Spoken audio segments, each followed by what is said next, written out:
না, কোথাও কিছু নেই, একেবারে ফাঁকা। এর চেয়ে কাগজওয়ালারা সাদা কাগজ বের করলেই পারে, তাতে ছাপার খরচটা অন্তত বেঁচে যায়। আমি খোঁচা দিয়ে বললাম, বিজ্ঞাপনেও কিছু পেলে না? বলো কি, তোমার মতে তো দুনিয়ার যত কিছু খবর সব ওই বিজ্ঞাপন স্তম্ভের মধ্যেই ঠাসা আছে। না, বিজ্ঞাপনেও কিছু নেই। একটা লোক বিধবা বিয়ে করতে চায় বলে বিজ্ঞাপন দিয়েছে। এবার কুমারী ছেড়ে বিধবা বিয়ে করবার জন্যই গোঁ ধরেছে কেন, এটা তো ঠিক বোঝা গেল না। নিশ্চয়ই কোনো বদমতলব আছে। তা তো বটেই। আর কিছু? আর একটা বীমা কোম্পানি মহা ঘটা করে বিজ্ঞাপন দিয়েছে যে তারা স্বামী স্ত্রীর জীবন একসঙ্গে বীমা করবে এবং জোড়ার মধ্যে একটাকে কোনো রকমে পটল তোলাতে পারলেই অন্যজন টাকা পাবে। এইসব বীমা কোম্পানি এমন করে তুলেছে যে মরেও সুখ নেই। কেন, এর মধ্যেও বদমতলব আছে নাকি? বীমা কোম্পানি নিজের স্বার্থ না থাকতে পারে, কিন্তু অন্যের মনে দুর্বুদ্ধি জাগিয়ে তোলাও সৎকার্য নয়। এটার মানেটা কি? ব্যোমকেশ উত্তর দিল না। দীর্ঘশ্বাস ফেলে টেবিলের উপর একটা পা তুলে দিল। তারপর কড়িকাঠের দিকে অনুযোগপূর্ণ দৃষ্টিতে তাকিয়ে নীরবে ধোঁয়া ছাড়তে লাগল। আমি আর তাকে প্রশ্ন না করে খবরের কাগজ খুললাম। এই সময় চারিদিকে সভা সমিতি ও অধিবেশনের ধুম পড়ে যায়। এবারেও তার ব্যতিক্রম হয়নি। দেখলাম কলকাতাতেই গোটা পাঁচেক বড় বড় সভা চলছে। তাছাড়া দিল্লিতে নিখিল ভারতীয় বিজ্ঞান সভার অধিবেশন চলছে। নিরুৎসুকভাবে বিজ্ঞান কংগ্রেসের বিবরণ পড়তে পড়তে একটা নাম দৃষ্টি আকর্ষণ করল। ইনি কলকাতার একজন খ্যাতনামা প্রফেসর ও বিজ্ঞান গবেষক, নাম দেব কুমার সরকার। বিজ্ঞান সভায় ইনি সুদীর্ঘ বক্তৃতা দিয়েছেন। অবশ্য ইনি ছাড়া অন্য কোনো বাঙালি যে বক্তৃতা দেননি এমন নয়, অনেকেই দিয়েছেন। কিন্তু বিশেষ করে দেবকুমার বাবুর নামটা চোখে পড়বার কারণ কলকাতায় তিনি আমাদের প্রতিবেশী। আমাদের বাড়ির কয়েকটা বাড়ির পরেই গলির মুখে তার বাড়ি। তার সঙ্গে আমাদের আলাপ ছিল না, কিন্তু তার পুত্র হাবুলের সঙ্গে পরিচয় থাকার ফলে নেপথ্যে থেকেই তার সঙ্গে আমরা ঘনিষ্ঠ হয়ে পড়েছিলাম।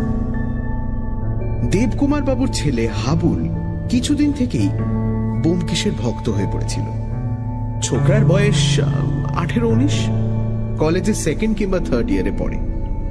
ভালো মানুষ ছেলে, আমাদের সামনে বেশি কথা বলতে পারত না। অবাকভাবে ব্যোমকেশের মুখের দিকে তাকিয়ে থাকত। ব্যোমকেশ মৃদু হেসে এই অস্ফুটবাক ভক্তের পূজা গ্রহণ করত। কখনো চা খাওয়ার নিমন্ত্রণ করলে হাবুল একেবারে কৃতার্থ হয়ে যেত। এই হাবুলের বাবা কি ধরনের বক্তৃতা দিয়েছেন জানবার জন্য একটু কৌতূহল হলো। ব্যোমকেশকে বললাম, ওহে, হাবুলের বাবা দেবকুমার বাবু বক্তৃতা দিয়েছেন, শোনো। ব্যোমকেশ কড়িকাঠ থেকে চোখ নামালো না, বিশেষ ঔৎসুক্য প্রকাশ করল না। আমি পড়তে আরম্ভ করলাম। এ কথা সত্য যে জ্ঞান বিজ্ঞানের সাহায্য ব্যতীত কোনো জাতি বড় হইতে পারে নাই। অনেকের ধারণা এইরূপ যে ভারতবাসী বৈজ্ঞানিক গবেষণায় পরান্মুখ এবং তাহাদের উদ্ভাবনী শক্তি নাই। এই জন্যই ভারত পরনির্ভর ও পরাধীন হইয়া আছে। এই ধারণা যে সম্পূর্ণ ভ্রমাত্মক, ভারতের গরিমাময় অতীত তাহার প্রমাণ। নব্য বিজ্ঞানের যাহা বীজ মন্ত্র, তাহা যে ভারতেই প্রথম আবিষ্কৃত হইয়াছিল, তাহা সুধী সমাজে উল্লেখ করা বাহুল্য মাত্র। কিন্তু এই কথা অস্বীকার করিবার উপায় নাই যে বর্তমানে আমাদের এই অসামান্য উদ্ভাবনী প্রতিভা নিস্তেজ ও ম্রিয়মাণ হইয়া পড়িয়াছে। ইহার কারণ কি? পুরাকালে আচার্য ও ঋষিগণ রাজ অনুগ্রহের আওতায় বসিয়া সাধনা করিতেন। অর্থচিন্তা তাহাদের ছিল না।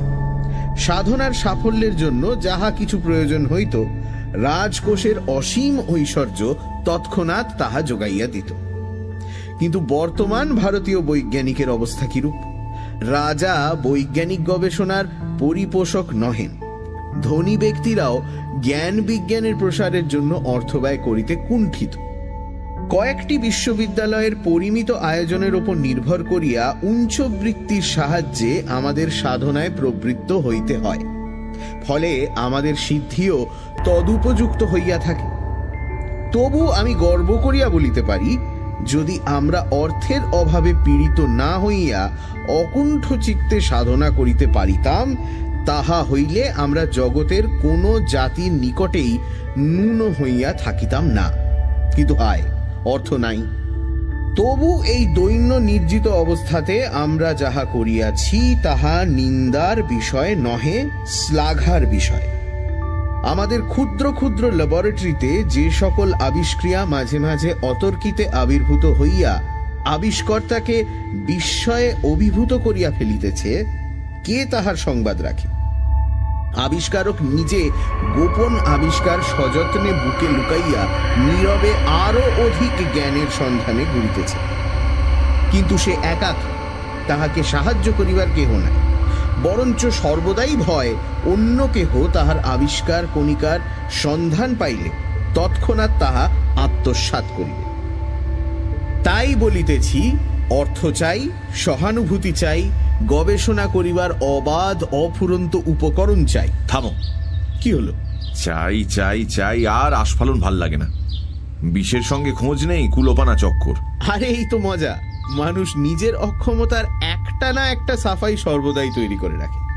আমাদের দেশের আচার্যরাও তো ব্যতিক্রম নয়।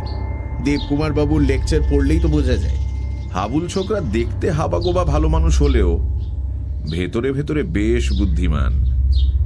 তার বাবা হয়ে দেবকুমার বাবু এমন ইয়ের মতো আদি অন্তহীন বক্তৃতা দিয়ে বেড়ান কেন, এটাই আশ্চর্য। বুদ্ধিমান ছেলের বাবা হলেই যে বুদ্ধিমান হতে হবে এমন তো কোনো কথা নেই। দেবকুমার বাবুকে তুমি দেখেছো? ঠিক বলতে পারি না। তাকে দেখবার দুর্নিবার আকাঙ্ক্ষা কখনো প্রাণে জাগেনি, তবে শুনেছি তিনি দ্বিতীয় পক্ষে বিবাহ করেছেন। নির্বুদ্ধিতার এর চেয়ে বড় প্রমাণ আর কি থাকতে পারে? ব্যোমকেশ ক্লান্তভাবে চোখ বন্ধ করল। ঘড়িতে 8:30 বাজে। বসে বসে আর কি করব ভেবে না পেয়ে শেষে পুটিরামকে আর এক দফা চা ফরমাস করব ভাবছি, এমন সময় ব্যোমকেশ হঠাৎ সোজা হয়ে উঠে বসল। সিঁড়িতে কার পায়ের শব্দ শোনা যাচ্ছে। হাবুল। তার আবার কি হলো? বড্ড তাড়াতাড়ি আসছে। কয়েক মুহূর্ত পরেই হাবুল সজোরে দরজা ঠেলে ঘরে ঢুকে পড়ল। তার চুল উস্কো খুস্কো, চোখ দুটো যেন ভয়ে ও অভাবনীয় আকস্মিক দুর্ঘটনার আঘাতে ঠিকরে বেরিয়ে আসছে। কি হে হাবুল, কি হয়েছে? হাবুলের পাগলের মতো দৃষ্টি কিন্তু ব্যোমকেশের উপর নিবদ্ধ ছিল। আমার প্রশ্ন যেন সে শুনতেই পেল না। টলতে টলতে ব্যোমকেশের সামনে গিয়ে দাঁড়িয়ে বলল, ব্যোমকেশ দা, সর্বনাশ হয়ে গেছে। আমার বোন রেখা রেখা হঠাৎ মরে গিয়েছে। ব্যোমকেশ দা, রেখা নেই। ব্যোমকেশ হাবুলকে হাত ধরে একটা চেয়ারে বসিয়ে দিল। কিছুক্ষণ তাকে শান্ত করা গেল না। সে অসহায়ভাবে কাঁদতে লাগল। মিনিট 5 পরে অপেক্ষাকৃত সুস্থির হলে হাবুল ব্যাপারটা খুলে বলল। দেবকুমার বাবু কয়েকদিন হলো দিল্লি গেছেন। বাড়িতে হাবুল, তার ছোট বোন রেখা ও তাদের সৎমা আছেন। আজ সকালে উঠে হাবুল যথারীতি নিজের তেতলার নিভৃত ঘরে পড়তে বসেছেন। 8টা বেজে যাবার পর নিচে হঠাৎ সৎমার কণ্ঠে ভীষণ চিৎকার শুনে তাড়াতাড়ি নেমে এল। দেখল সৎমা রান্নাঘরের সামনে দাঁড়িয়ে ঊর্ধ্বস্বরে প্রলাপ বকছেন। তার প্রলাপের কোনো অর্থ বুঝতে না পেরে হাবুল রান্নাঘরে প্রবেশ করে দেখল তার বোন রেখা উনুনের সামনে হাঁটু গেড়ে বসে আছে। কি হয়েছে জানবার জন্য হাবুল তাকে প্রশ্ন করল, কিন্তু রেখা উত্তর দিল না। তখন তার গায়ে হাত দিয়ে নাড়া দিতেই হাবুল বুঝল রেখা নেই। তার গা বরফের মতো ঠান্ডা, হাত পা ক্রমশ শক্ত হয়ে আসছে। আমি এখন কি করব ব্যোমকেশ দা? বাবা বাড়ি নেই, তাই আপনার কাছে ছুটে এলুম। রেখা নেই ব্যোমকেশদা, রেখা মরে গিয়েছে। কি করে এমন হলো ব্যোমকেশদা? হাবুল, তুমি পুরুষ মানুষ, বিপদে অধীর হয়েও না। কি হয়েছিল রেখার বলো দেখি? বুকের ব্যামো ছিল কি? তা তো জানি না। কত বয়স? 16 বছর, আমার চেয়ে 2 বছরের ছোট। সম্প্রতি কোনো অসুখ বিসুখ হয়েছিল? বেরি বেরি বা ওইরকম কিছু? না। চলো তোমার বাড়িতে চলো। নিজের চোখে না দেখলে কিছুই ধারণা করা যাচ্ছে না। তোমার বাবাকে তার করা দরকার, তিনি এসে পড়ুন, কিন্তু সে 2 ঘন্টা পরে করলেও চলবে। আপাতত একজন ডাক্তার চাই। আচ্ছা, তোমার বাড়ির কাছেই ডাক্তার রুদ্র থাকেন না? বেশ, এসো অজিত।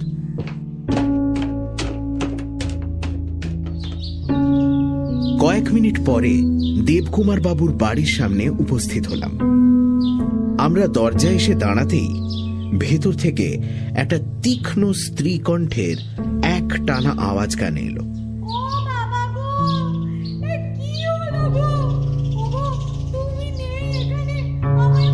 কণ্ঠস্বরে উদ্বেগ ও আশঙ্কার চিহ্ন পূর্ণ মাত্রায় থাকলেও শোকের লক্ষণ বিশেষ পাওয়া গেল না। বুঝলাম বিমাতা বিলাপ করছেন। একটা বৃদ্ধ গোছের ভৃত্য কিংকর্তব্য বিমূঢ়ের মতো বাইরে দাঁড়িয়েছিল। ব্যোমকেশ তাকে বলল, তুমি এ বাড়ির চাকর? যাও, ওই বাড়ি থেকে ডাক্তারবাবুকে ডেকে নিয়ে এসো। চাকরটা একটা কিছু করবার সুযোগ পেয়ে দ্রুত প্রস্থান করল। হাবুলকে সঙ্গে নিয়ে আমরা ভেতরে প্রবেশ করলাম। যার কণ্ঠস্বর বাইরে থেকে শুনতে পাচ্ছিলাম, তিনি ওপরে উঠবার সিঁড়ির মুখে দাঁড়িয়ে একাকী অনর্গল বকে চলেছেন। আমি জানতাম এরকম কিছু একটা হবে। সবই তো আমার দোষ। কি মেয়ে বাবা, বাড়ির কর্তা নেই, সব দোষ তো এখন আমারই। আমার মরণ হয় না কেন গো? সব ছেলে মেয়ে নিয়ে কি অশান্তি, একটু কি জীবনে শান্তি পাবো না?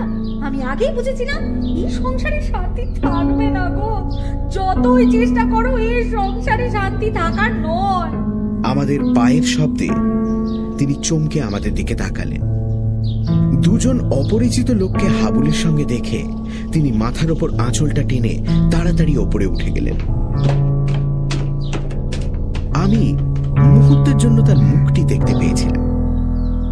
আমার মনে হলো তার লাল চোখের ভেতরে একটা ত্রাস মিশ্রিত বিরক্তির ছায়া দেখা দিয়েই আঁচলের আড়ালে ঢাকা পড়ে গেল। আমার মা। বুঝেছি। রান্নাঘর কোনটা?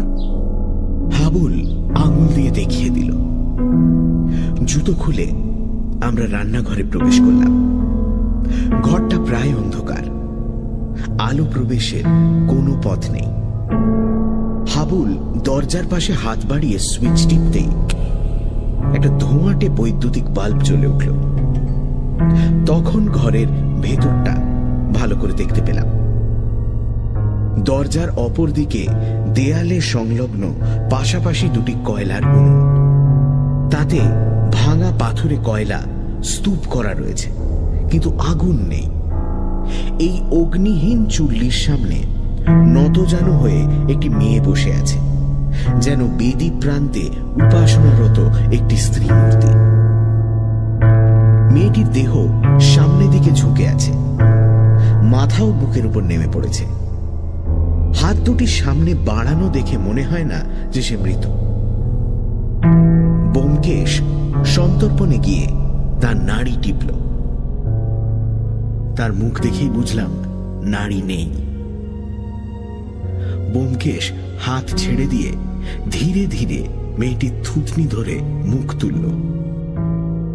প্রাণহীন দেহে মৃত্যু কাঠিন্য দেখা দিতে আরম্ভ করেছে। মুখ অল্প একটুখানি উঠল। মেয়েটি বেশ সুশ্রী, হাবুলের মতো নয়।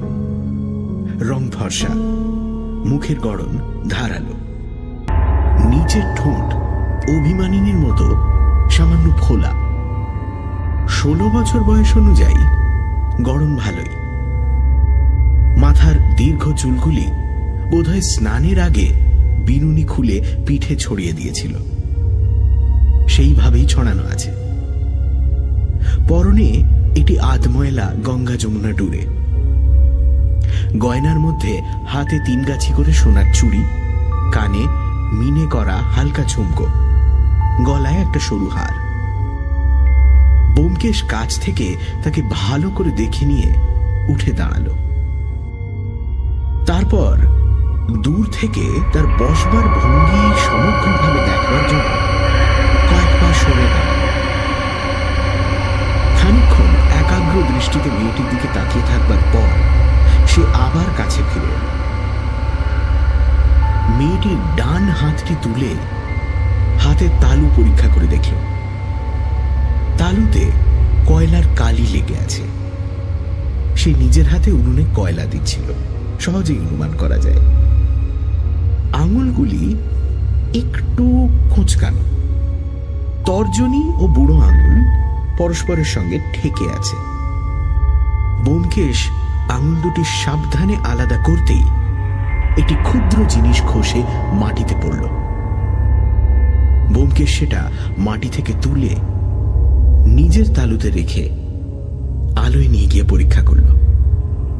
আমিও ঝুঁকে দেখলাম একটি দেশলাই কাঠির অতি ক্ষুদ্র অংশ। দেশলাই কাঠি জ্বলে আঙুল পর্যন্ত পৌঁছলে যেটুকু বাকি থাকে সেইটুকুই। গভীর মনঃসংযোগে কাঠিটা কিছুক্ষণ নিরীক্ষণ করে ব্যোমকেশ সেটা ফেলে দিল। তারপর মেয়েটির বাঁ হাত তুলে দেখল। বাঁ হাতটি মুঠো করা ছিল। মুঠো খুলতেই একটি দেশলাইয়ের বাক্স দেখা গেল। ব্যোমকেশ বাক্সটি নিয়ে খুলে দেখল কয়েকটি কাঠি রয়েছে। ভাবতে ভাবতে বলল, আমিও তাই প্রত্যাশা করেছিলাম। দেশলাই জেলে উনুনে আগুন দিতে যাচ্ছিল, এমন সময় মৃত্যু হয়েছে। তারপর মৃতদেহ ছেড়ে ঘরের চারদিকে দৃষ্টি ফেরালো। মেঝের উপর ভিজে পায়ের ছাপ শুকিয়ে অস্পষ্ট দাগ হয়েছিল। সেগুলো ভালো করে পরীক্ষা করল। শেষে ঘাড় নেড়ে বলল, না, মৃত্যুকালে ঘরে আর কেউ ছিল না। পরে একজন স্ত্রীলোক ঘরে ঢুকেছিলেন, তারপর হাবুল ঢুকেছিল। এই সময় বাইরে শব্দ শোনা গেল। ব্যোমকেশ বলল, ওই বোধহয় ডাক্তার রুদ্র এলেন। হাবুল, তাকে নিয়ে এসো। হাবুল বেরিয়ে গেল। আমি এই অবসরে ব্যোমকেশকে জিজ্ঞেস করলাম,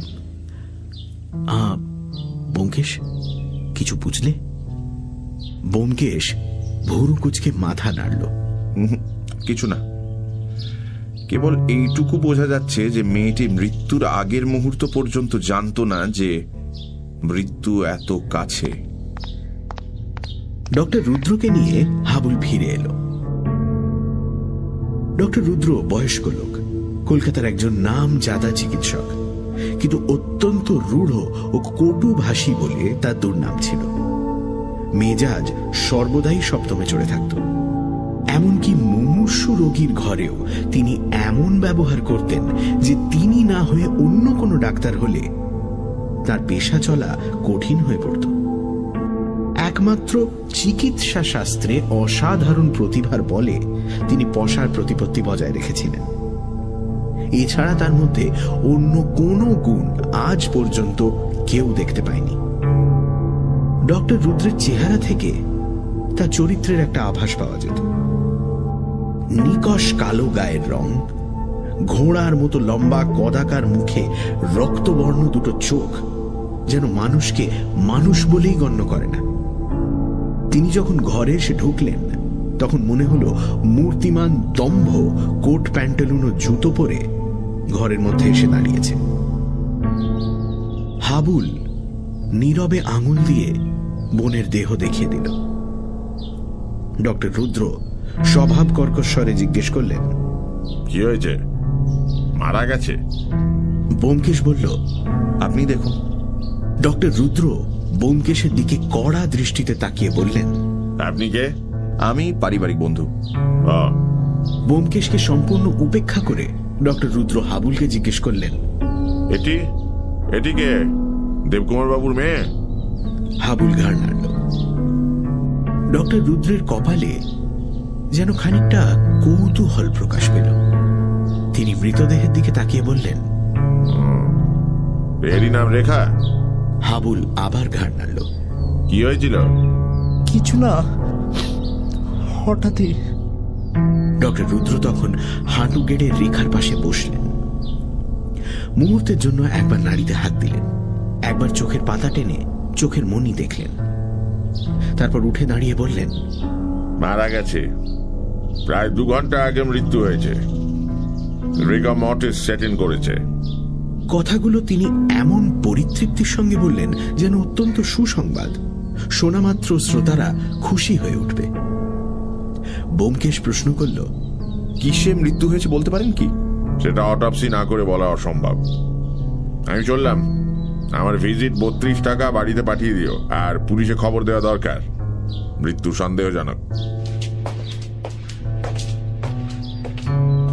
বলে ডক্টর রুদ্র প্রস্থান করলেন। রান্নাঘর থেকে বেরিয়ে এসে ব্যোমকেশ বলল, পুলিশে খবর পাঠানোই উচিত, নইলে আরো অনেক হাঙ্গামা হতে পারে। আমাদের থানার দারোগা বীরেনবাবুর সঙ্গে আমার আলাপ আছে, আমি তাকে খবর দিচ্ছি। এক টুকরো কাগজে তাড়াতাড়ি করে কয়েক ছত্র লিখে ব্যোমকেশ চাকরের হাতে দিয়ে থানায় পাঠিয়ে দিল। তারপর বলল, মৃতদেহ এখন নাড়াচাড়া করে কাজ নেই, পুলিশ এসে যা হয় করবে। দরজায় শেকল তুলে দিয়ে বলল, হাবুল, একবার রেখার ঘরটা দেখতে গেলে ভালো হতো। ভারী গলায় আসুন বলে হাবুল আমাদের ওপরে নিয়ে গেল।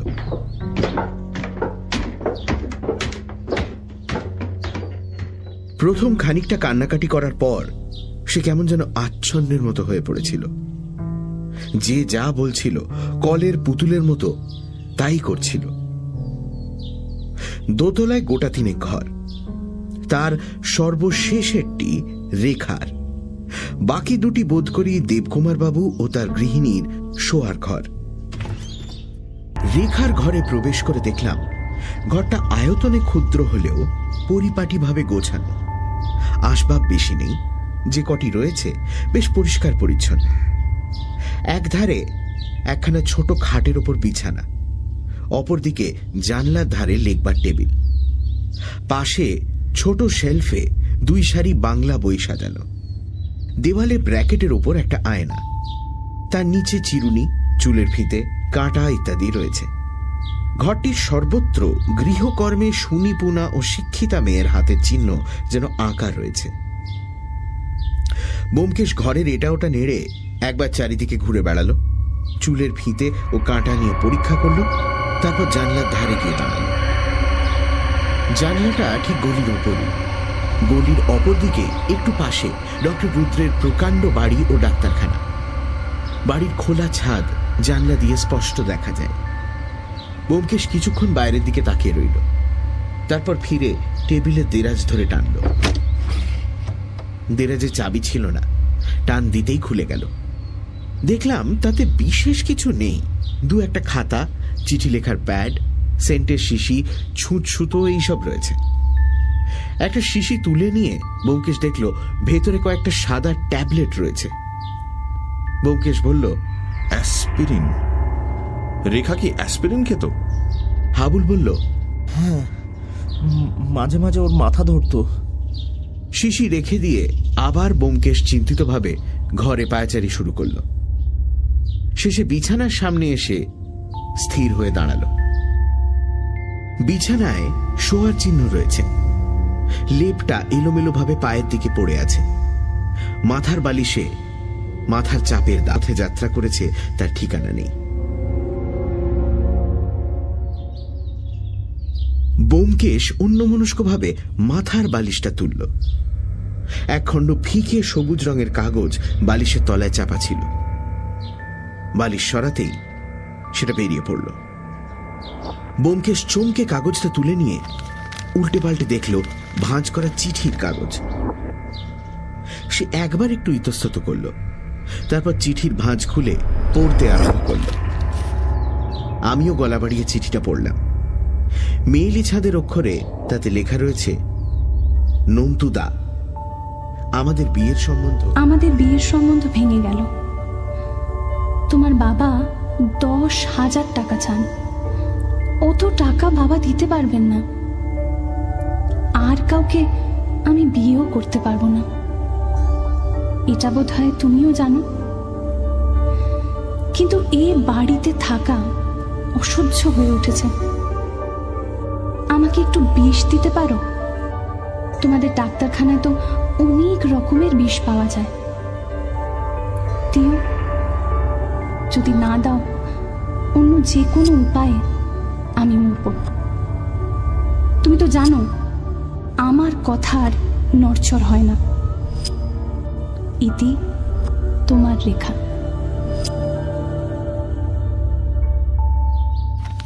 চিঠিটা পড়ে ব্যোমকেশ নীরবে হাবুলের হাতে দিল। হাবুল পড়ে আবার ঝরঝর করে কেঁদে ফেলল। কান্না ভেজা গলায় বলে উঠল, আমি আমি আমি জানতুম এই হবে। রেখা আত্মহত্যা করবে। নন্তুকে? নন্তুদা ডক্টর রুদ্রর ছেলে। রেখার সঙ্গে ওর বিয়ের সম্বন্ধ হয়েছিল। নন্তুদা বড় ভালো, কিন্তু ওই চামারটা 10,000 টাকা চেয়ে বাবাকে রাগিয়ে দিল।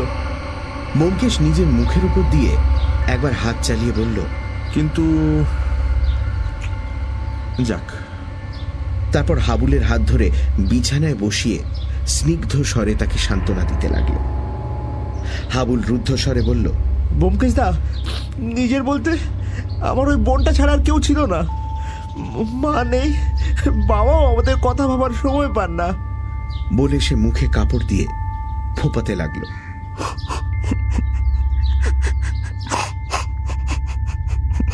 যা হোক, ব্যোমকেশের সান্ত্বনায় কিছুক্ষণ পরে সে অনেকটা শান্ত হলো।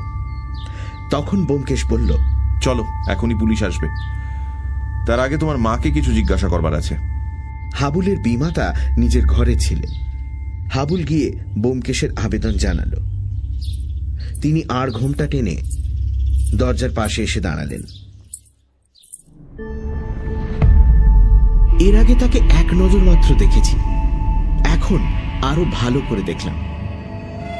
তার বয়স বোধ হয় 27-28 হবে। রোগা লম্বা ধরনের চেহারা, রং বেশ ফর্সা, মুখের গড়নও সুন্দর। কিন্তু তবু তাকে দেখে সুন্দরী বলা তো দূরের কথা, চলনসই বলতেও দ্বিধা হয়। চোখের দৃষ্টিতে একটা স্থায়ী প্রখরতা। পাতলা ঠোঁট এমন ভাবে বেঁকে আছে যেন সর্বদাই অন্যের দোষ ত্রুটি দেখছেন। তার অসন্তোষ চিহ্নিত মুখ দেখে আমার মনে হলো বিয়ের পর থেকে হয়তো ইনি একদিনের জন্য সুখী হননি। মানসিক উদারতার অভাবে সপত্নী সন্তানদেরও কখনো স্নেহের দৃষ্টিতে দেখেননি। নিজেরও সন্তান হয়নি, তাই তার স্নেহহীন মুখ মরুভূমির মতো শুকনো হয়ে রয়েছে।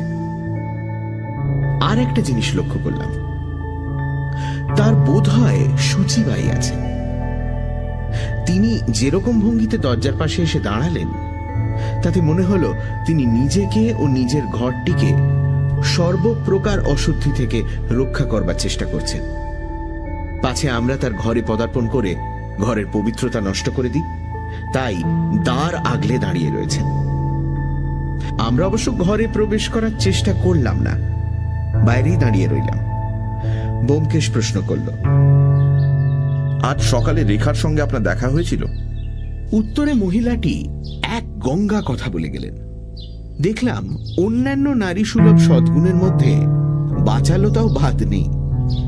একবার কথা বলা শুরু করলে আর থামতে পারেন না। ব্যোমকেশের ছোট্ট প্রশ্নের উত্তরে তিনি তার মনের ও সংসারের অধিকাংশ কথাই বলে ফেললেন। আজ সকালে ঝি আসেনি দেখে তিনি রেখাকে রান্নাঘর ধুয়ে উনুনে আগুন দিতে বলেছিলেন। অবশ্য সপত্নী সন্তানদের তিনি সাধারণত সংসারের কোনো কাজ করতে বলেন না, নিজের গতর যতদিন আছে নিজেই সব করেন। কিন্তু তবু সংসারের সমস্ত কাজ করা তো আর একা মানুষের দ্বারা সম্ভব নয়। তাই তিনি রেখাকে উনুনটা ধরাতে বলে নিজের শোবার ঘর পরিষ্কার করে স্নান করতে গিয়েছিলেন। স্নান সেরে তিনি ওপরে চলে এসেছেন। রান্নাঘরে কি হচ্ছে না হচ্ছে তিনি দেখেননি। তারপর কাপড় ছেড়ে চুল মুছে 10 বার ইষ্টমন্ত্র জপ করে নিচে গিয়ে দেখেন ওই কাণ্ড। সপত্নী সন্তানদের কোনো কথায় তিনি থাকেন না, অথচ এমনই তার কপাল যে যত ঝঞ্ঝাট তাকেই পোয়াতে হয়। এখন যে ব্যাপার ঘটেছে তাতে সকলেই হয়তো তাকেই দুষবে। বিশেষত কর্তা ফিরে এসে যে কি মহামারী কাণ্ড বাঁধাবেন তা কল্পনা করাও দুষ্কর। একে তো তিনি কর্তার চক্ষুশূল, তিনি মরলেই কর্তা বাঁচেন। বাক্য বাক্যস্রোত কিঞ্চিত থামলে ব্যোমকেশ ধীরে ধীরে জিজ্ঞেস করলো, আজ সকালে আপনি রেখাকে কি কোনো রূঢ় কথা বলেছিলেন? এবার মহিলাটি একেবারে তেলে বেগুনে জ্বলে উঠলেন। রূঢ় কথা আমার মুখ দিয়ে বেরোয় না, তেমন ভদ্রলোকের মেয়ে আমি নই। এ বাড়িতে ঢুকে অব্দি সতীন পো সতীন ঝিনিয়ে ঘর করছি, কিন্তু কেউ বলুক দেখি যে একটা কড়া কথা আমার মুখ দিয়ে বেরিয়েছে। তবে আজ সকালে রেখাকে উনুন ধরাতে পাঠালুম। সে রান্নাঘর থেকে ফিরে এসে বললে দেশলাই খুঁজে পাচ্ছে না, বলে ঘরে ঢুকে ব্র্যাকেটের উপর দেশলাই নিলে। আমি তখন মেজে মুছছিলুম। বললুম, বাসি কাপড়ে ঘরে ঢুকলে? এত বড় মেয়ে হয়েছো, এইটুকু হুঁশ নেই? দেশলাইয়ের দরকার ছিল দোকান থেকে টানিয়ে নিলেই পারতে। এইটুকুই বলেছি, এছাড়া আর একটি কথাও আমার মুখ দিয়ে বেরোয়নি। এতে যদি অপরাধ হয়ে থাকে তো ঘাট মানছি। অপরাধের কথা নয়, কিন্তু দেশলাই নিতে রেখা আপনার ঘরে এলো কেন? আপনার ঘরেই কি দেশলাই থাকে? হ্যাঁ, রাত্রিরে আমি অন্ধকারে ঘুমোতে পারি না, তেলের ল্যাম্প জ্বেলে শুই, তাই ঘরে দেশলাই রাখতে হয়। ওই ব্র্যাকেটের উপর ল্যাম্প আর দেশলাই থাকে, সবাই জানে, রেখাও জানতো। ঘরের মধ্যে উঁকি মেরে দেখলাম খাটের মাথার দিকে একটা ছোট কাঠের ব্র্যাকেট, তার উপর ছোট একটা ল্যাম্প রয়েছে। ঘরের অন্যান্য অংশ এই সুযোগে দেখে নিলাম। পরিচ্ছন্নতার বাড়াবাড়ি, এমনকি দেওয়ালে মা কালীর ছবিটি পর্যন্ত যেন ঘরের সুচিতা ভঙ্গের ভয়ে সন্ত্রস্তভাবে জিভ বার করে আছেন। ভুরু কুচকে ব্যোমকেশ জিজ্ঞেস করলো, তাহলে এই সময় রেখাকে আপনি শেষ দেখেন, তারপর আর তাকে জীবিত দেখেননি? না, দেখিনি। তারপর বলে গৃহিণী বোধ করি আবার এক প্রস্থ বক্তৃতা শুরু করতে যাচ্ছিলেন, এমন সময় নিচে থেকে চাকর জানালো যে দারোগা বাবু এসেছেন। আমরা নিচে নেমে গেলাম। দারোগা বীরেন বাবুর সঙ্গে ব্যোমকেশের ঘনিষ্ঠতা ছিল, দুজনেই দুজনের কদর বুঝতেন। বীরেন বাবু মধ্যবয়স্ক লোক, হৃষ্টপুষ্ট মজবুত চেহারা, বিচক্ষণ ও চতুর কর্মচারী বলে তার সুনাম ছিল। ব্যোমকেশ তাকে যথেষ্ট শ্রদ্ধা করত। কয়েকটা জটিল ব্যাপারে ব্যোমকেশকে তার সাহায্য নিতে হয়েছিল। শহরের নিম্ন শ্রেণীর গাঁটকাটা ও গুন্ডাদের চালচলন সম্বন্ধে তার অগাধ অভিজ্ঞতা ছিল। ব্যোমকেশের সঙ্গে মুখোমুখি হতেই বীরেনবাবু বললেন, কি খবর ব্যোমকেশ বাবু? গুরুতর কিছু নাকি? আপনি নিজেই তার বিচার করুন। মৃতদেহ পোস্টমর্টেমের জন্য রওনা করে দিয়ে দেবকুমার বাবুকে টেলিগ্রাম পাঠিয়ে এই শোচনীয় ব্যাপারের যথাসম্ভব সুব্যবস্থা করতে বেলা 2টো বেজে গেল। বাড়ি ফিরে আমি আর ব্যোমকেশ যখন খাওয়া শেষ করছি তখন শীতের বেলা পড়ে আসছে। ব্যোমকেশ বিমনা ও নীরব হয়ে রইল। মস্তিষ্কের যে খোরাকের জন্য আমরা ব্যাকুল হয়ে উঠেছিলাম তা এমন নির্মমভাবে দেখা দেবে কে ভেবেছিল? বেচারা হাবুলের কথা বারবার মনে পড়ে মনটা খারাপ হয়ে যাচ্ছিল। ক্রমে সন্ধ্যা হয়ে গেল। ব্যোমকেশ দৃষ্টিহীন চোখে জানলার বাইরে তাকিয়ে চুপ করে বসে রইল। আমি জিজ্ঞেস করলাম, আত্মহত্যাই তাহলে? কি বলো? ব্যোমকেশ চমকে উঠল। হ্যাঁ, ও রেখার কথা বলছো? তোমার কি মনে হয়? যদিও মন সম্পূর্ণ সংশয়মুক্ত ছিল না, তবু বললাম, আত্মহত্যা ছাড়া আর কি হতে পারে? চিঠি থেকেও তো ওর অভিপ্রায় বেশ বোঝাই যাচ্ছে। তা যাচ্ছে। আচ্ছা, কি উপায়ে আত্মহত্যা করেছে তুমি মনে করো? বিষ খেয়ে, সে কথাও তো চিঠিতেই আছে। আছে আছে কিন্তু বিষ পাবার আগেই বিষ খেয়ে আত্মহত্যা কি করে হতে পারে আমি ভেবে পাচ্ছি না। চিঠিতে রেখা বিষ চেয়েছিল, কিন্তু চিঠি যখন যথাস্থানে পৌঁছয়নি, লেখিকার বালিশের তলাতেই থেকে গিয়েছিল, তখন বিষ এলো কোত্থেকে? আমি বললাম, চিঠিতে আছে সে বিষ না পেলে অন্য কোনো উপায়ে। কিন্তু চিঠি পাঠাবার আগেই সে অন্য উপায় অবলম্বন করবে, এটা তুমি সম্ভব মনে করো? আমি নিরুত্তর রইলাম। কিছুক্ষণ পরে ব্যোমকেশ বলল, তাছাড়া উনুন জ্বালতে জ্বালতে কেউ আত্মহত্যা করে না। রেখার মৃত্যু এসেছিল অকস্মাৎ। নির্মেঘ আকাশ থেকে বিদ্যুতের মতন। এত ক্ষিপ্ত, এমন অমোঘ এই মৃত্যুবান যে সে একটু নড়বার অবকাশ পায়নি। দেশলাইয়ের কাঠি হাতেই পুড়ে ছাই হয়ে গেছে। কি করে এমন মৃত্যু সম্ভব হলো? সেইটাই তো বুঝতে পারছি না।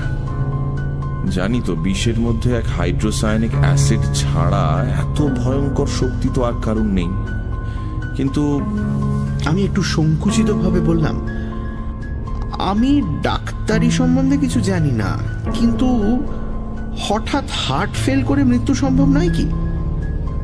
ব্যোমকেশ ভাবতে ভাবতে বলল, ওই সম্ভাবনাটাই দেখছি ক্রমশ প্রবল হয়ে উঠছে। রেখা মাথা ধরার জন্য অ্যাসপিরিন খেত, হয়তো ভেতরে ভেতরে হৃদযন্ত্র দুর্বল হয়ে পড়েছিল, কিন্তু না, কোথায় যেন বেঁধে যাচ্ছে। হার্ট ফেলের সম্ভাবনাটা নিশ্চিতভাবে গ্রহণ করতে পারছি না, যদিও যুক্তি প্রমাণ সব ওই দিকেই নির্দেশ করছে। ব্যোমকেশ অপ্রতিভভাবে হাসল। বুদ্ধির সঙ্গে মনের আপোষ করতে পারছি না।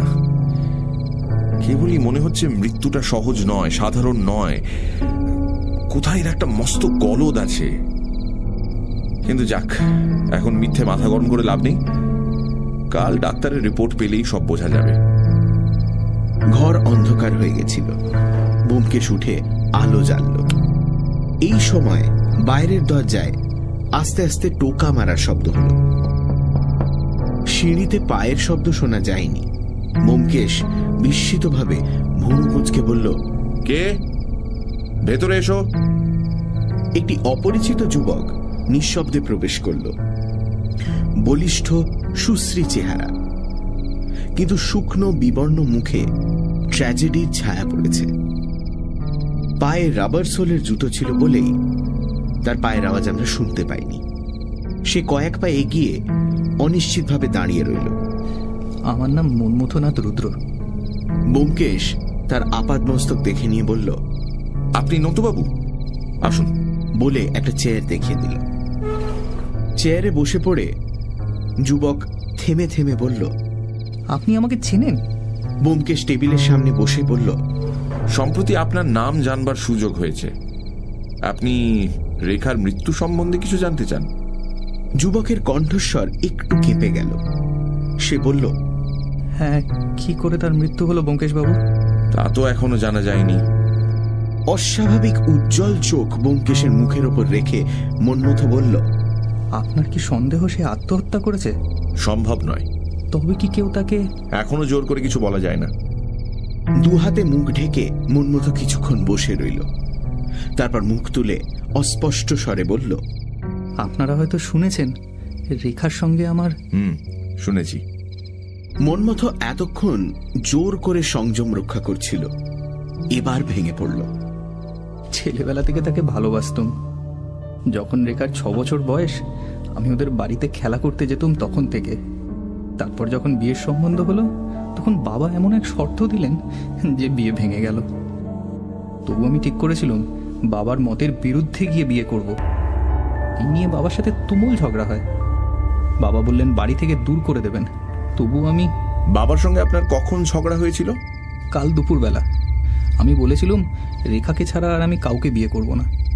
তখন কি জানতো যে রেখা? কিন্তু কেন এমন হলো ব্যোমকেশবাবু? রেখাকে প্রাণে মেরে কার কি লাভ হলো? ব্যোমকেশ একটা পেন্সিল নিয়ে টেবিলের ওপর হিজিবিজি কাটছিল। মুখ না তুলেই বলল, আপনার বাবার কিছু লাভ হতে পারে। মন্মথ চমকে দাঁড়িয়ে উঠল। বাবা? না না, আপনি কি বলছেন? বাবা? মন্মথ আর কোনো কথা না বলে তাড়াতাড়ি ঘর থেকে বেরিয়ে গেল। ব্যোমকেশের দিকে ফিরে দেখলাম সে গাঢ় মনঃসংযোগে টেবিলের ওপর হিজবিজি কাটছে। পরদিন সকালবেলাটা ডাক্তারের রিপোর্টের প্রতীক্ষায় কেটে গেল, কিন্তু রিপোর্ট এলো না।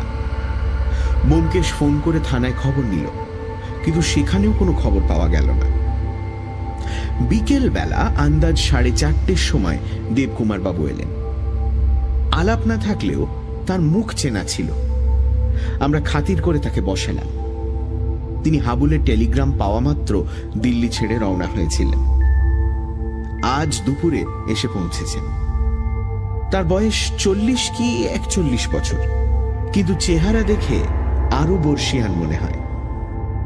মোটাসোটা দেহ, মাথায় টাক, চোখে পুরু কাচের চশমা। তিনি স্বভাবতই একটু অন্যমনস্ক প্রকৃতির লোক বলে মনে হয়।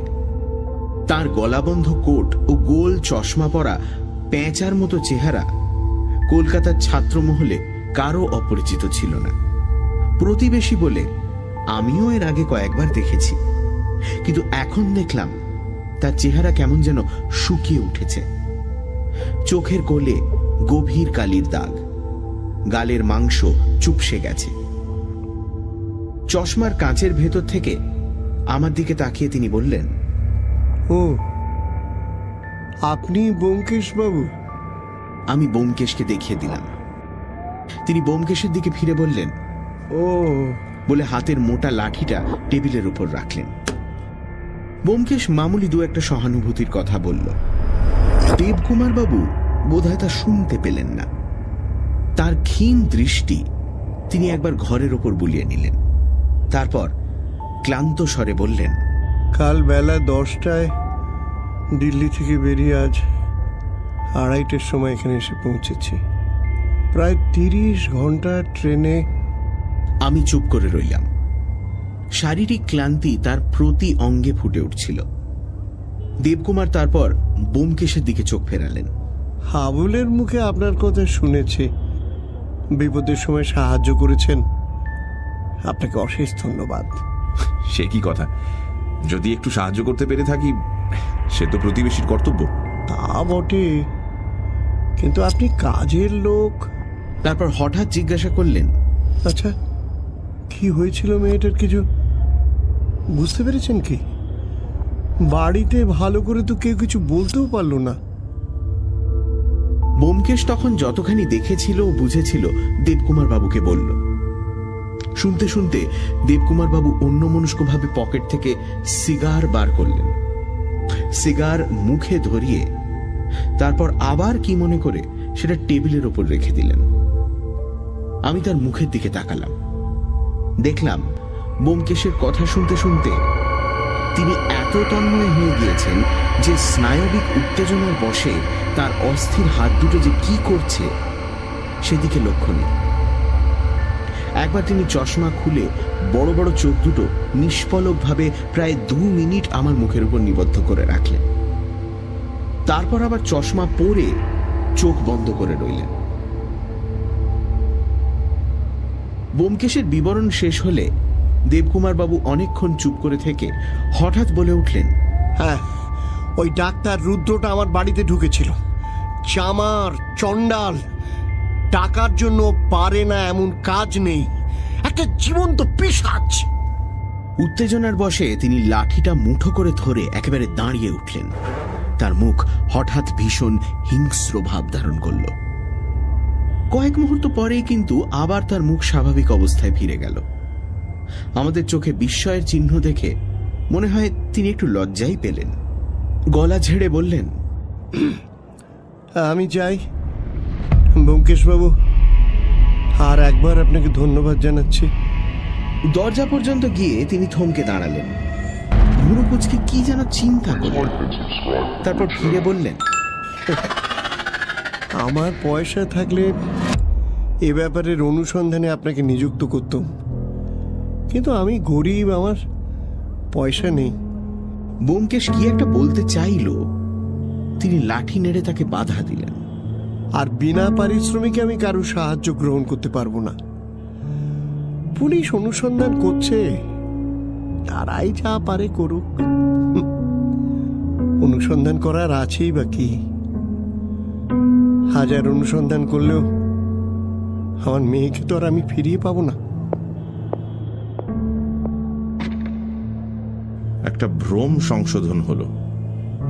আমার ধারণা হয়েছিল দেবকুমার বাবু প্রথম পক্ষের ছেলে মেয়েদের ভালোবাসেন না। সেটা ভুল। অন্তত মেয়েকে তিনি খুব বেশি ভালোবাসেন।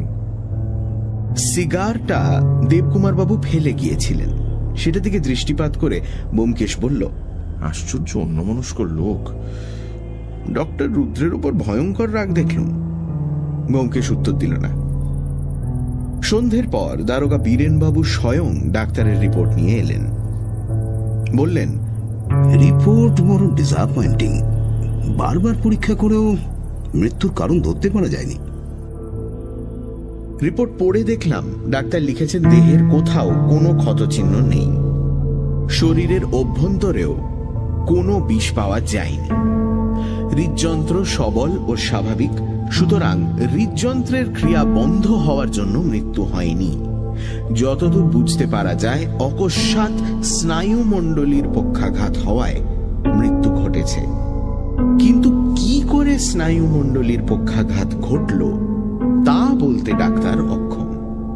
এরকম অদ্ভুত লক্ষণহীন মৃত্যু তিনি এর আগে কখনো দেখেননি। ব্যোমকেশ কাগজটা হাতে নিয়ে ভুরুকুচকে চিন্তিত মুখে বসে রইল। বীরেনবাবু বললেন, এ কেস অবশ্য করোনারের কোর্টে যাবে, সেখানে অজ্ঞাত কারণে মৃত্যু রায় বেরোবে। তারপর আমরা অর্থাৎ পুলিশ ইচ্ছে করলে অনুসন্ধান চালাতে পারি, আবার নাও চালাতে পারি। ব্যোমকেশবাবু, আপনি কি বলেন? এই রিপোর্টের পর অনুসন্ধান করলে কোনো ফল হবে কি? ফল হবে কিনা বলতে পারি না, কিন্তু অনুসন্ধান চালানো উচিত। কেন বলুন দেখি? আপনি কি কাউকে সন্দেহ করেন? ঠিক যে কোনো ব্যক্তি বিশেষকে সন্দেহ করি তা নয়, তবে আমার দৃঢ় বিশ্বাস এর মধ্যে গোলমাল আছে। আমারও তাই মনে হয়। আচ্ছা, দেবকুমার বাবুর স্ত্রীকে আপনার কিরকম মনে হলো? ব্যোমকেশ কিছুক্ষণ চুপ করে রইল, তারপর ধীরে ধীরে বলল, দেখুন, আমার মনে হয় ও পথে গেলে হবে না। এই মৃত্যু রহস্যের জট ছাড়াতে হলে সর্বপ্রথমে জানতে হবে কিভাবে মৃত্যু হয়েছিল। এটা যতক্ষণ না জানতে পারছেন ততক্ষণ একে ওকে সন্দেহ করে কোনো ফল হবে না।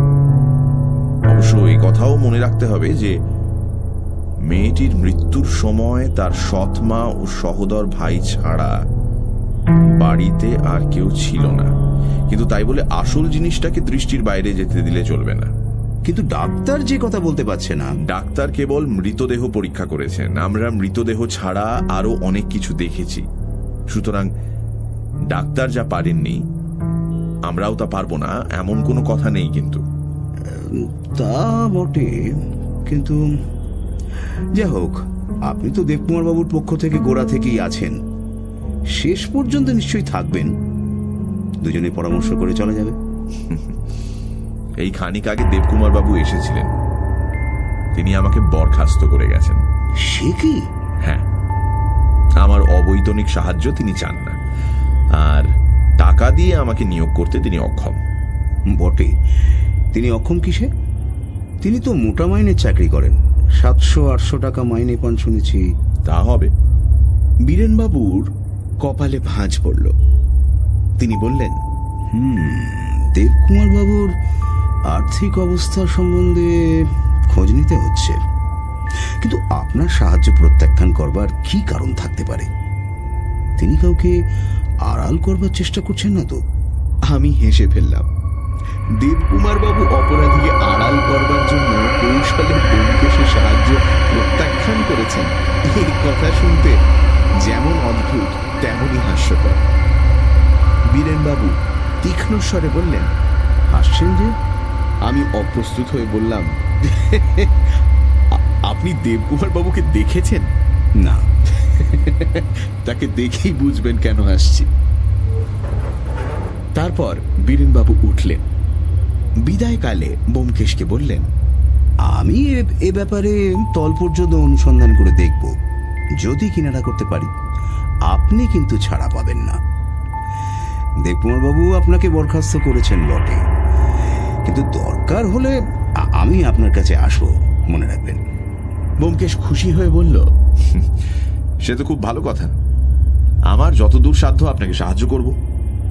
হাবুলের সম্পর্কে এ ব্যাপারে আমার একটা ব্যক্তিগত আকর্ষণও রয়েছে। বেশ বেশ। আচ্ছা, উপস্থিত কোন পথে চললে ভালো হয়? কিছু ইঙ্গিত দিতে পারেন কি? যা হোক, একটা সূত্র ধরে কাজ আরম্ভ করতে হবে তো। ব্যোমকেশ একটু চিন্তা করে বলল, ডাক্তার রুদ্রর দিক থেকে কাজ আরম্ভ করুন।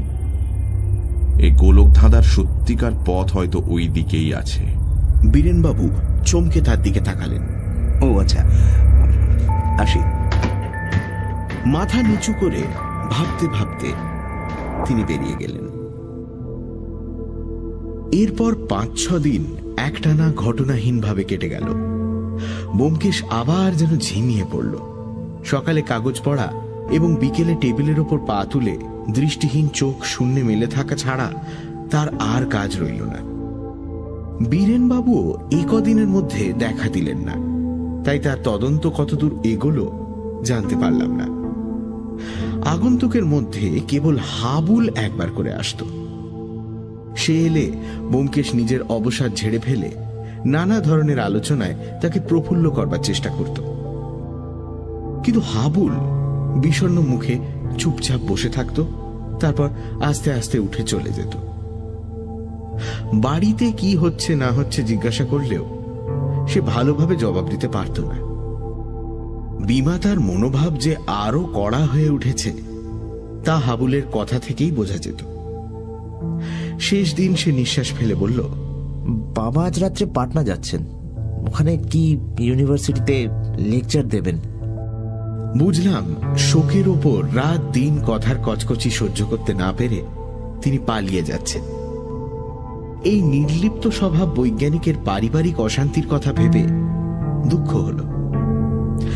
সেদিন হাবুল চলে যাওয়ার পর বীরেনবাবু এলেন। তার মুখ দেখে বুঝলাম বিশেষ সুবিধে করতে পারেননি। যাই হোক, ব্যোমকেশ তাকে বসালো।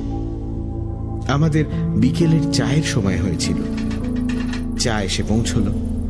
তখন ব্যোমকেশ বীরেনবাবুকে জিজ্ঞাসা করল, তারপর খবর কিছু আছে? পেয়ালায় চুমুক দিয়ে বিমর্ষভাবে বীরেনবাবু বললেন, কোন দিকেই কিছু সুবিধে হচ্ছে না। যেদিকে হাত বাড়াচ্ছি কিছু ধরতে ছুঁতে পারছি না। প্রমাণ পাওয়া তো দূরের কথা, একটা সন্দেহের ইশারা পর্যন্ত পাওয়া যাচ্ছে না। অথচ আমার দৃঢ় ধারণা জন্মেছে যে এর ভেতর একটা গভীর রহস্য লুকোনো রয়েছে। যতই প্রতিপদে ব্যর্থ হচ্ছি ততই এ বিশ্বাস দৃঢ় হচ্ছে। মৃত্যুর কারণ সম্বন্ধে নতুন কিছু জানতে পেরেছেন? আমি ডাক্তার সাহেবের সঙ্গে দেখা করেছিলাম। তিনি অবশ্য রিপোর্টের বাইরে যেতে রাজি নন।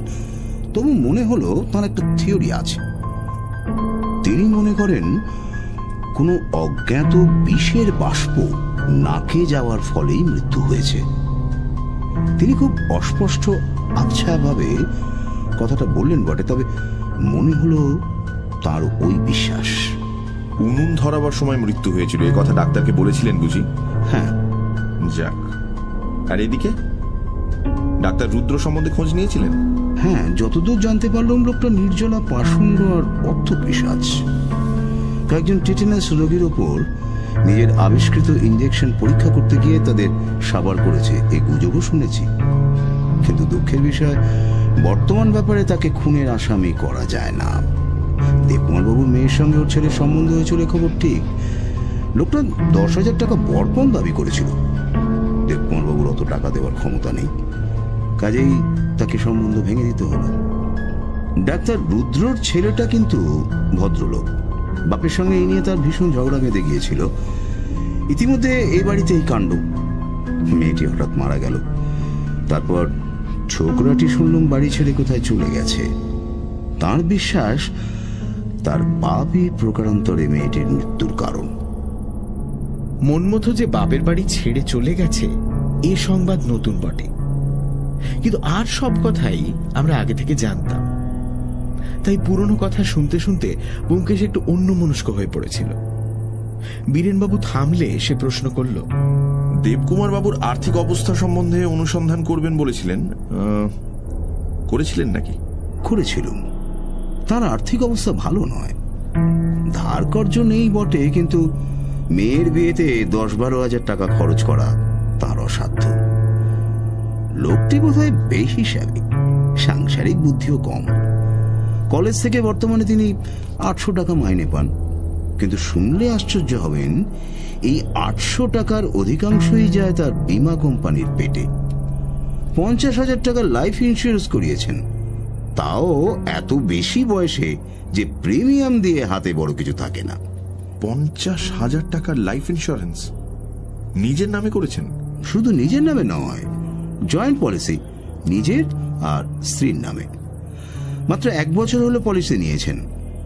দ্বিতীয় পক্ষের স্ত্রী, তিনি মারা গেলে পাছে বিধবাকে পথে দাঁড়াতে হয়, এই জন্যই বোধহয় দুজনে একসঙ্গে বীমা করিয়েছেন। এই টাকায় উত্তরাধিকারীদের দাবি থাকবে না। আর কিছু? আর কি, দেবকুমার বাবুর ছেলে হাবুলের পেছনেও লোক লাগিয়েছিলাম যদি কিছু জানতে পারা যায়। সে ছোকরা কেমন যেন পাগলাটে ধরনের, কলেজে বড় একটা যায় না, রাস্তায় ঘুরে বেড়ায়, কখনো পার্কে চুপ করে বসে থাকে। আপনার কাছেও রোজ একবার করে আসে, জানতে পেরেছি। এই সময় হঠাৎ লক্ষ্য করলাম ব্যোমকেশ যেন ছটফট করছে। অনেকদিন পরে তার চোখে সেই চাপা উত্তেজনার প্রখর দৃষ্টি দেখতে পেলাম। কিছু না বুঝেও আমার রক্ত চঞ্চল হয়ে উঠল। ব্যোমকেশ কিন্তু বাইরে কোনো উত্তেজনা প্রকাশ করল না। আগের মতোই বিরস্বরে বলল, হাবুলকে বাদ দিতে পারেন। উঠছেন নাকি? থানাতেই থাকবেন তো? আচ্ছা, যদি দরকার হয় ফোনে খবর নেব। বীরেনবাবু একটু অবাক হয়ে উঠে দাঁড়ালেন। তিনি চলে যাওয়ার পর ব্যোমকেশ কিছুক্ষণ পেছনে হাত দিয়ে ঘরময় পায়চারি করল। দেখলাম তার চোখে সেই পুরনো আলো জ্বলছে। বীরেনবাবুকে সে হঠাৎ এমন ভাবে বিদায় করে দিল কেন জিজ্ঞেস করতে যাচ্ছি, এমন সময় সে চেয়ারের পিঠ থেকে শালখানা তুলে নিয়ে বলল, চলো একটু বেরিয়ে আসা যাক। বন্ধ ঘরে বসে মাথাটা গরম হয়ে গেছে। দুজনেই বেরোলাম। অকারণে বাড়ির বাইরে যাওয়ায় ব্যোমকেশের একটা মজ্জাগত বিমুখতা আছে। কাজ না থাকলে সে ঘরের কোণে চুপ করে বসে থাকতে ভালোবাসে। আমিও তার সঙ্গদোষে ঘরকুনোই হয়ে পড়েছিলাম। একলা কোথাও যাওয়ার অভ্যেস ছুটে গিয়েছিল। তাই আজ তার উত্তপ্ত মস্তিষ্ক ফাঁকা জায়গার বিশুদ্ধ বাতাস কামনা করছে দেখে খুশি হয়ে উঠলাম। পথে চলতে চলতে কিন্তু খুশির ভাব বেশিক্ষণ স্থায়ী হল না।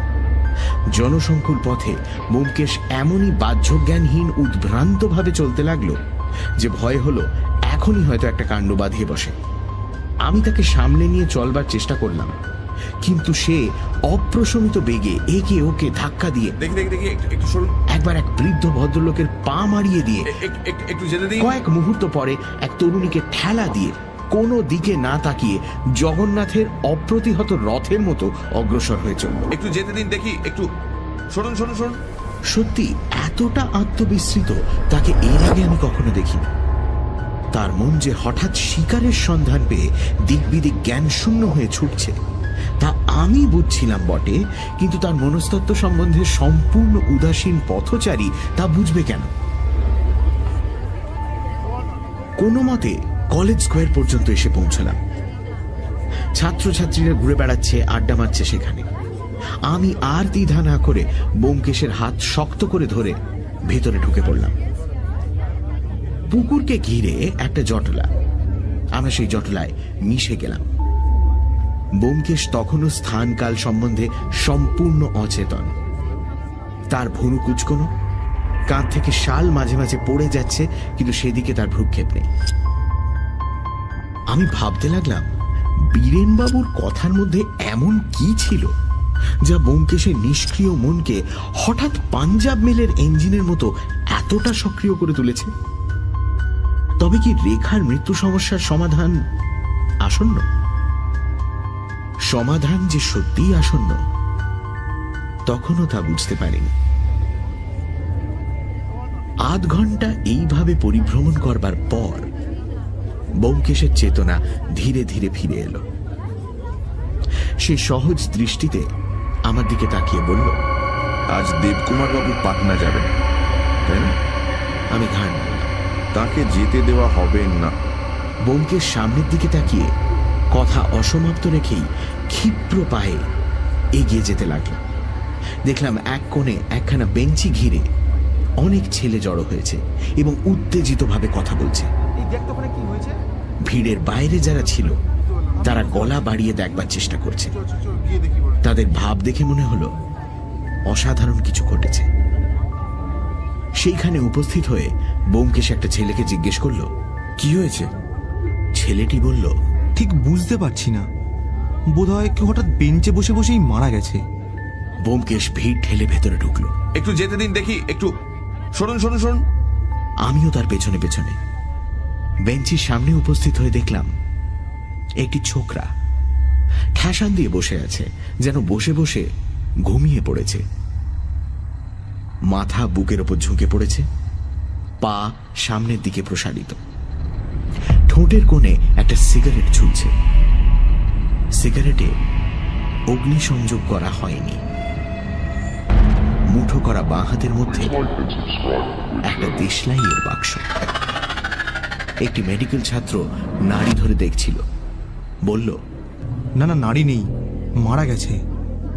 সন্ধ্যা হয়ে আসছিল, ভিড়ের মধ্যে ভালো করে দেখা যাচ্ছিল না। ব্যোমকেশ থুতনি ধরে মৃতের মুখ তুলেই যেন চমকে উঠে ছেড়ে দিল। আমারও বুকে হাতুড়ির মতো একটা প্রবল আঘাত লাগলো। দেখলাম আমাদের হাবুল।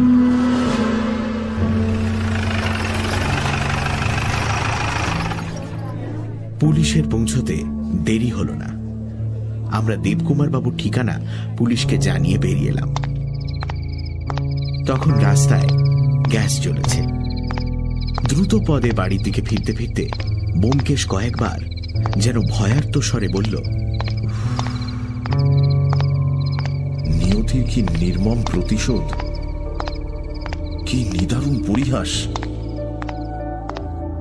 আমার মাথার ভেতর সবকিছু কেমন যেন নিশ্চল হয়ে গেছিল। তবু অসীম অনুশোচনার সঙ্গে কেবল এই কথাটাই মনে হতে লাগলো, পরলোক যদি থাকে তবে যার মৃত্যুতে হাবুল এত কাতর হয়েছিল, সেই পরম স্নেহের বোনের সঙ্গেই তার এতক্ষণে মিলন হয়েছে। বাসায় পৌঁছে ব্যোমকেশ নিজের লাইব্রেরি ঘরে গিয়ে দরজা বন্ধ করে দিল। শুনতে পেলাম সে টেলিফোনে কথা বলছে। হ্যাঁ বীরেন বাবু, আপনি কোথায়? আচ্ছা আচ্ছা, না আপনি চলে আসুন। হ্যাঁ হ্যাঁ হ্যাঁ, আর শুনুন, ওয়ারেন্টটা মনে করে আনবেন। রাখি। প্রায় 1 ঘন্টা পরে সে ঘর থেকে বেরিয়ে এসে ক্লান্ত স্বরে পুঁটিরামকে চা আনতে বলল। তারপর বুকে ঘাড় গুঁজে একখানা চেয়ারে বসে পড়ল। যে ট্র্যাজেডির শেষ অঙ্কে জবনিকা পড়তে আর দেরি নেই তার সম্বন্ধে বৃথা প্রশ্ন করে আমি আর তাকে বিরক্ত করলাম না। রাত্রি 8:30টার সময় বীরেন বাবু এলেন। ব্যোমকেশ জিজ্ঞেস করল, ওয়ারেন্ট এনেছেন? বীরেন বাবু ঘাড় নাড়লেন। তখন আবার আমরা বেরিয়ে গেলাম।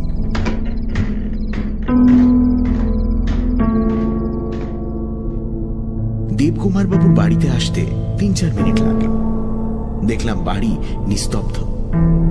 ওপরের ঘরগুলির জানলায় আলো নেই, কেবল নিচে বসবার ঘরে বাতি জ্বলছে। বীরেনবাবু কড়া নাড়লেন, কিন্তু ভেতর থেকে সাড়া এলো না। তখন তিনি দরজা ঠেললেন। ভেজানো দরজা খুলে গেল। আমরা ভেতরে ঢুকলাম। বাইরের ছোট্ট ঘরটিতে তক্তপোষ পাতা, তার উপর দেবকুমার বাবু নিশ্চলভাবে বসে আছেন। আমরা প্রবেশ করতে তিনি লাল চোখ তুলে আমাদের দিকে তাকালেন। কিছুক্ষণ চেয়ে থাকবার পর তার মুখে একটা তিক্ত হাসি দেখা দিল। তিনি মাথা নেড়ে অস্ফুট স্বরে বললেন, সকলেই গরল ভিল। বীরেনবাবু এগিয়ে এসে বললেন, দেবকুমার বাবু, আপনার নামে ওয়ারেন্ট আছে। দেবকুমার বাবুর যেন চমক ভাঙল। তিনি দারোগা বাবুর ইউনিফর্মের দিকে তাকিয়ে বললেন, আপনারা এসে গেছেন, ভালোই হলো। আমি নিজেই তো থানায় যাচ্ছিলাম। তারপর 2 হাত বাড়িয়ে দিয়ে বললেন, কই নিন, হাত কড়া লাগান। বীরেনবাবু বললেন, তার দরকার নেই। কোন অপরাধে আপনাকে গ্রেপ্তার করা হলো শুনুন। বলে অভিযোগ পড়ে শোনাতে গেলেন। দেবকুমার বাবু কিন্তু ইতিমধ্যে আবার অন্যমনস্ক হয়ে পড়লেন। পকেটে হাত দিয়ে তিনি যেন কি খুঁজতে খুঁজতে নিজের মনেই বললেন, নিয়তি, নইলে হাবুল ওই বাক্স থেকে দেশলাইয়ের কাঠি বার করতে গেল কেন? আমি কি ভেবেছিলাম, কি হয়ে গেল?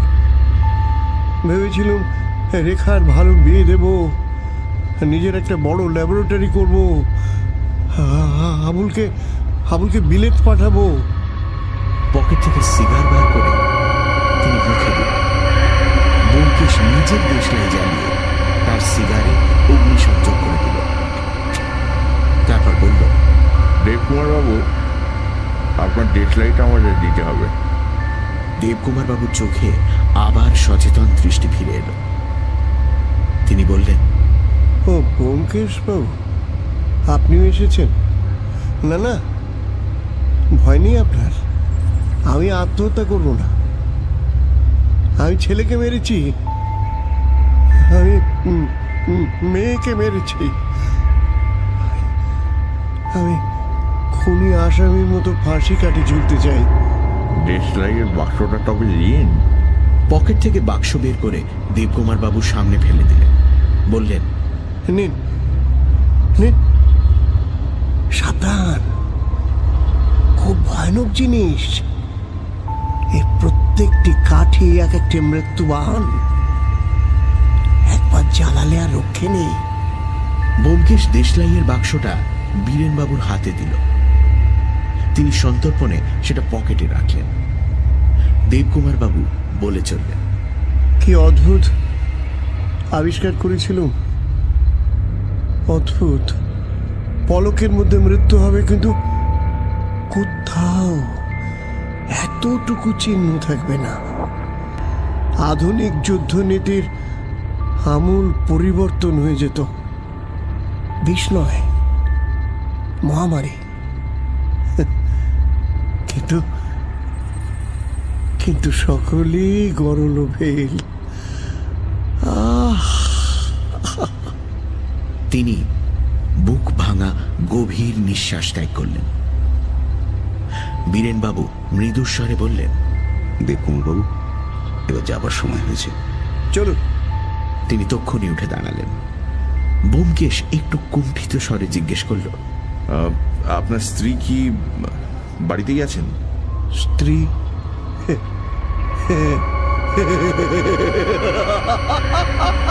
স্ত্রী? আমার ফাঁসির পর ইন্স্যুরেন্সের সব টাকা সেই পাবে। বলুন, এটা প্রকৃতির পরিহাস নয়?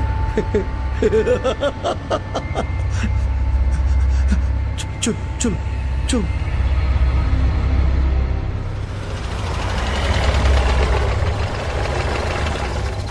একটা ট্যাক্সি ডাকা হলো।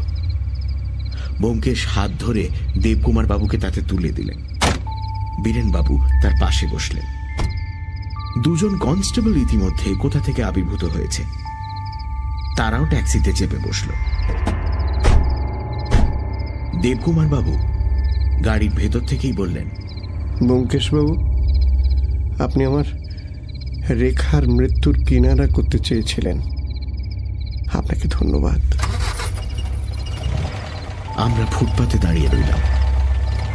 ট্যাক্সি চলে গেল।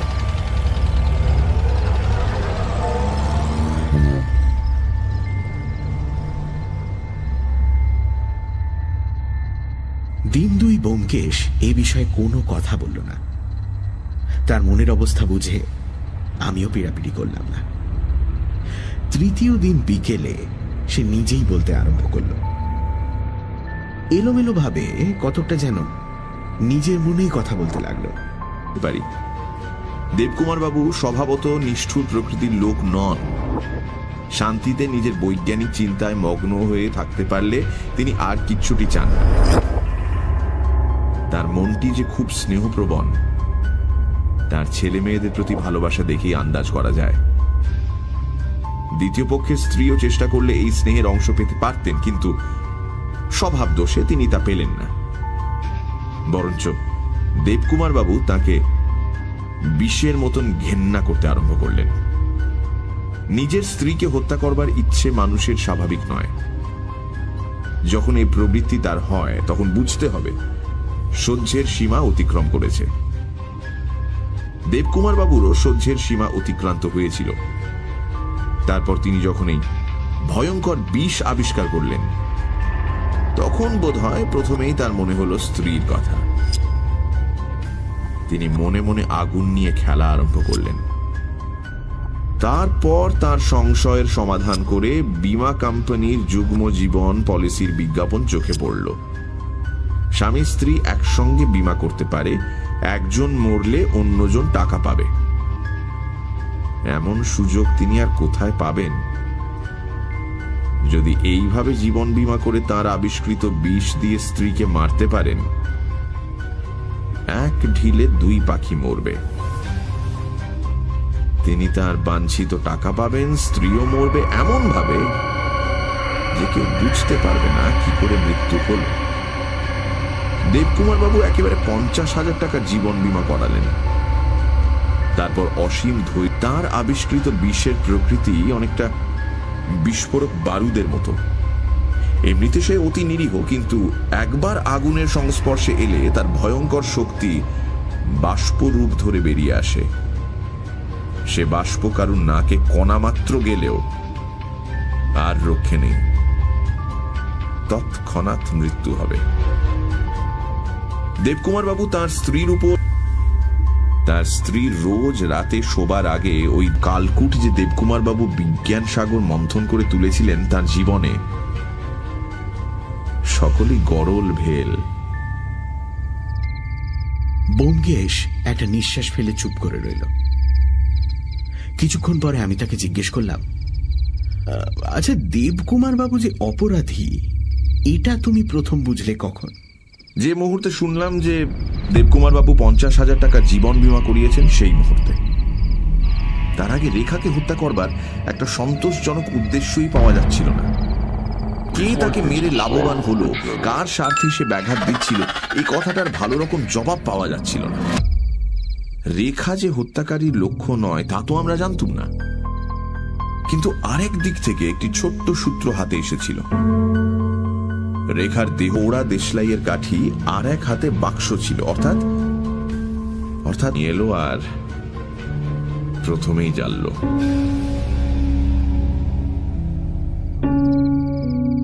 অজিত, তুমি তো লেখক, দেবকুমার বাবুর এই ব্যাপারের মধ্যে একটা প্রকাণ্ড রূপক দেখতে পাচ্ছ না? মানুষ যেদিন প্রথম অন্যকে হত্যা করবার অস্ত্র আবিষ্কার করেছিল সেদিন সে নিজেরই মৃত্যুবান নির্মাণ করেছিল। আর আজ সারা পৃথিবী জুড়ে গোপনে গোপনে এই যে হিংসার কুটিল বিষ তৈরি হচ্ছে, এও মানুষ জাতটাকে একদিন নিঃশেষে ধ্বংস করে ফেলবে। ব্রহ্মার ধ্যান উদ্ভূত দৈত্যের মতো সে কিন্তু স্রষ্টাকেও রেয়াত করবে না, মনে হয় নাকি? ঘর অন্ধকার হয়ে গিয়েছিল। ব্যোমকেশকে ভালো করে দেখা যাচ্ছিল না, কিন্তু আমার মনে হলো তার শেষ কথাগুলো জল্পনা নয়, ভবিষ্যৎবাণী।